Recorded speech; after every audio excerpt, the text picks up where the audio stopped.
প্রিয় শিক্ষার্থী, আশা করি তোমরা সবাই ভালো আছো।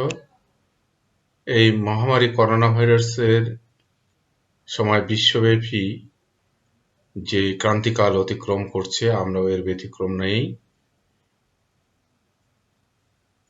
তোমরা বাসায় অবস্থান করছো এবং স্বাস্থ্যবিধি মেনে চলছো। আমরা এই সময় অনলাইন ক্লাসের মাধ্যমে তোমাদের পাঠদান চালু রাখার প্রচেষ্টা গ্রহণ করেছি। আশা করি এতে তোমরা সবাই অংশগ্রহণ করবে। আমি এখন ইতিহাস প্রথম পত্রের ৩য় অধ্যায়ের ১৯৩৫ সালের ভারত শাসন আইন নিয়ে আলোচনা করব। ১৯৩৫ সালের ভারত শাসন আইন কংগ্রেস আইন অমান্য আন্দোলন প্রত্যাহার করে নিলে ১৯৩৫ সালের ২৪শে জুলাই ভারত শাসন আইন ব্রিটিশ পার্লামেন্টে পাস হয় এবং ২ আগস্ট তা রাজকীয় সম্মতি লাভ করে। এই আইনের ধারা ছিল ২টি। ১. ব্রিটিশ ভারতীয় প্রদেশ ও দেশীয় রাজ্যগুলোকে নিয়ে একটি সর্বভারতীয় যুক্তরাষ্ট্র গঠন এবং প্রাদেশিক স্বায়ত্তশাসন প্রদান।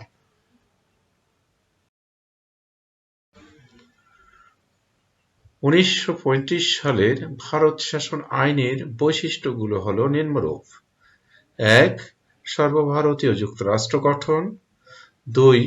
প্রাদেশিক স্বায়ত্তশাসন। ৩. কেন্দ্রে দ্বৈত শাসন ব্যবস্থা। ৪. ক্ষমতা বণ্টন নীতি। ৫. যুক্তরাষ্ট্রীয় আদালত। ৬. গভর্নর জেনারেলের ক্ষমতা বৃদ্ধি। ৭. দ্বিকক্ষ বিশিষ্ট আইনসভা। ৮. প্রাদেশিক আইনসভা। ৯. সংবিধান সংশোধনের ক্ষমতা। ১০. রাজপ্রতিনিধিদের সৃষ্টি। ১১. বার্মা পৃথকীকরণ। ১২. নতুন প্রদেশ সৃষ্টি।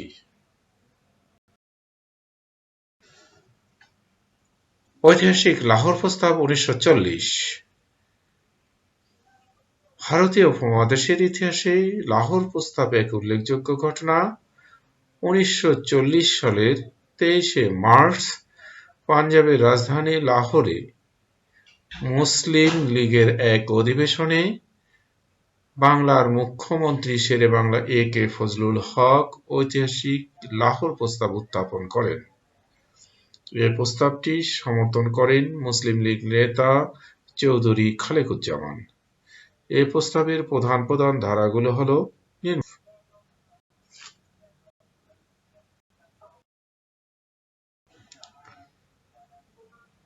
লাহোর প্রস্তাবের প্রধান ধারাগুলো হল: ১. ১৯৩৫ সালের ভারত শাসন আইনে প্রস্তাবিত যুক্তরাষ্ট্রীয় ব্যবস্থাকে পরিহার করে ভৌগোলিক অবস্থান অনুযায়ী পাশাপাশি এলাকাসমূহকে পৃথক অঞ্চল হিসেবে চিহ্নিত করতে হবে।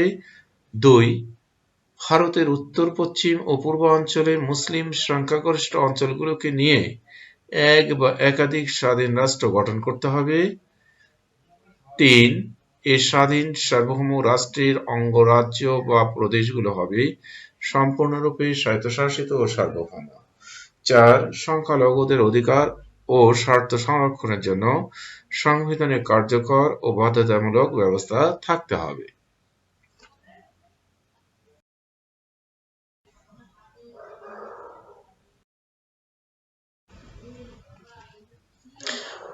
ভারত ছাড় আন্দোলন ১৯৪২।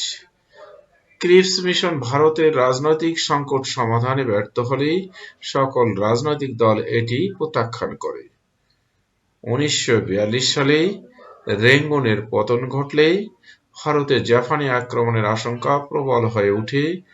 ইতিমধ্যে গান্ধীজি হরিজন পত্রিকায় ব্রিটিশ সরকারের বিরুদ্ধে ভারত ছাড় পরিকল্পনা প্রচার করেন।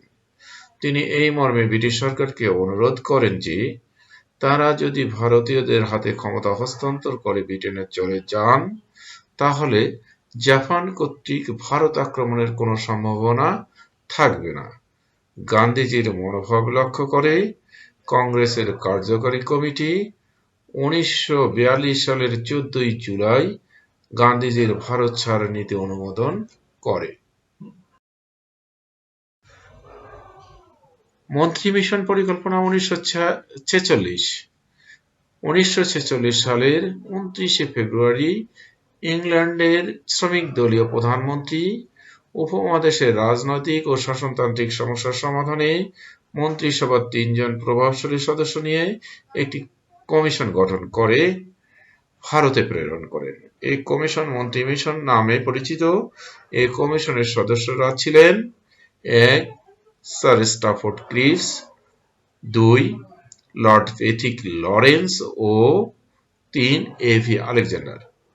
স্যার স্টাফোর্ড ক্রিপসের নেতৃত্বে এই মিশন ভারতে গমন করে।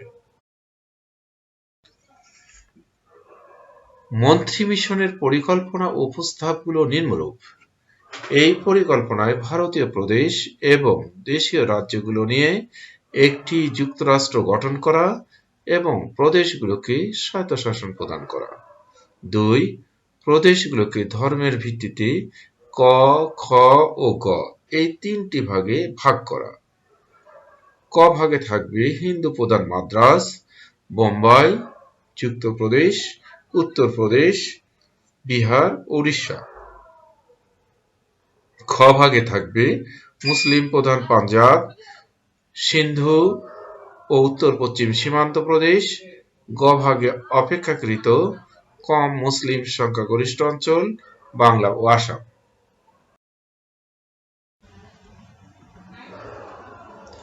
পাকিস্তান ও ভারত রাষ্ট্রের অভ্যুদয় বা মাউন্টব্যাটেন পরিকল্পনা।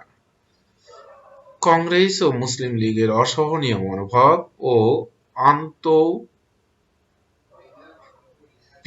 কারণে মন্ত্রী মিশন পরিকল্পনা ব্যর্থ হয়। ফলে মুসলিম লীগ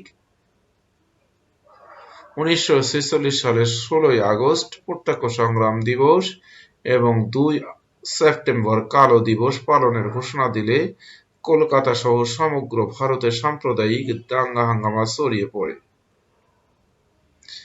ঘটনার ভয়াবহতা লক্ষ্য করে ব্রিটিশ সরকার বিচলিত হয়ে পড়ে।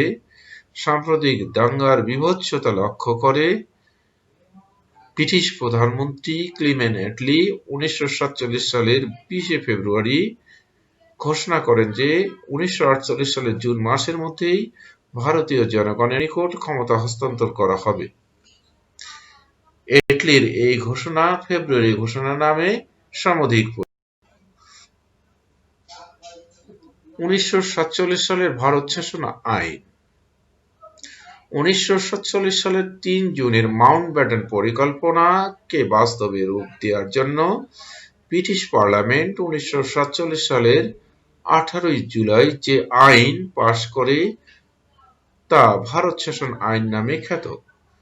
ব্রিটিশ সরকারের ভারত শাসন আইন এটা সর্বশেষ আইন প্রণয়ন। এই আইনের ধারাসমূহ নিম্নরূপ: 1. ডোমিনিয়ন বা স্বাধীন রাষ্ট্রের প্রতিষ্ঠা। 2. ডোমিনিয়ন গণপরিষদ। 3. ব্রিটিশ দায়-দায়িত্বের শাসন এবং দেশীয় রাজ্যের স্বাধীনতা। 4. ভারত ও পাকিস্তান রাষ্ট্রের সৃষ্টি।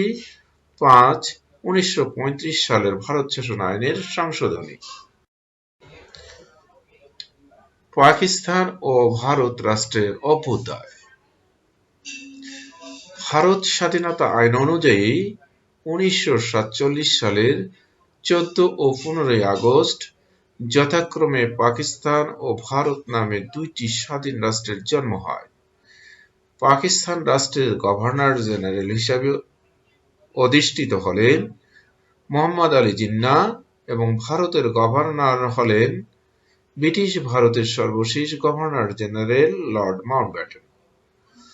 ভারতের প্রধানমন্ত্রী হলেন পণ্ডিত জওহরলাল নেহেরু ও পাকিস্তানের প্রধানমন্ত্রী হলেন নওয়াব জাদা লিয়াকত আলী খান। এর মধ্য দিয়ে আজকে তোমাদের প্রথম ক্লাস শেষ হলো। আশা করি তোমরা সবাই বুঝতে পেরেছ এবং সবাই এতে অংশগ্রহণ করেছ। ধন্যবাদ সবাইকে।